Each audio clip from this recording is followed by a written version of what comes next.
นี่คือบริเวณบ้านโคกสาดตำบลนาตาลมุ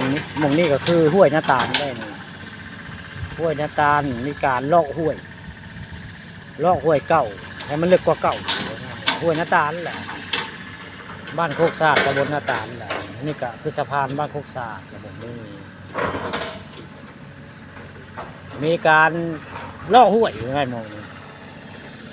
มีการลอกห้วยลอกหูใหม่โครงการของอบต.เพิ่นเนาะ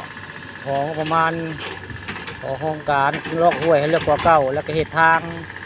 ไปให้ไปหน้าความสะดวกสบายของคนเนาะภายในหมู่บ้านตำบลมีการได้งบประมาณเนาะแล้วไอ้ครูมาเฮ็ดไม่ใช่เลือกกว่าเก่าห้วยก็ได้กว้างกว่าเก่าแล้วก็มีทางไปให้ไปหน้า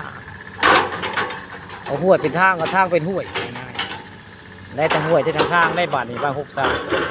ตำบลนาตาลยกไม้ก็กระเลืองทิ่มออกมาแล้วนี่ก็กระเลืองนี่ล้มมาแล้วข้างล่างไปได้ไม่ครูคนยกมาแล้ว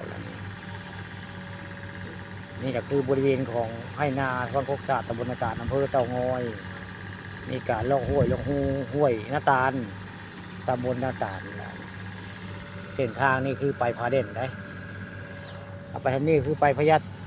เต่างอยไปเส้นนี้คือไปพอแล้วบ้านเต่างอยเส้นนี้หมู่นั้นกำลังเฮ็ดทางเฮ็ดห้องน้ำได้นะห้องน้ำลงมาหน้าเรือนข้าปลาทองคำมาละยกเลิกแต่ห้องน้ำนั่นก็ได้ห้องน้ำมาแต่ในบ้านพระโคกศาสตร์เวลาลงมานี่ลงมาตูนใส่ห้วยนี่แหละนี่ห้องน้ำไหลทางไว้ไงไหลทางมื้อนี้พระข้าปลาทองคำพาชมเลยพาผู้จิตามาเบิ่งนี่ล่ะห้วยนาตาลกำลังจกได้จกจากนี้พูดแล้วไปพูดว่านาตาลพูดแล้วมันมีห้วยเก่ามันต่ำบ่านี่จกมันลึกแล้วก็มีทางซ้ายขวาได้บ่าไปให้ไปนาสบายบ่านี่มีทางรถเด่นเลยซ้ายขวาห้วยก็ลึกกว่าเก่านี่แหละห้วยนาตาลหรือบ้านโคกศาสตร์นี่แหละพระเจ้ากำลังจกจะได้ไมโครพระเจ้ากำลังจกอยู่ตอนนี้ถ้าพระคำเรื่องจริงพระเจ้าไม้เบิ่งนี่แหละห้วยนาตาลนี่แหละ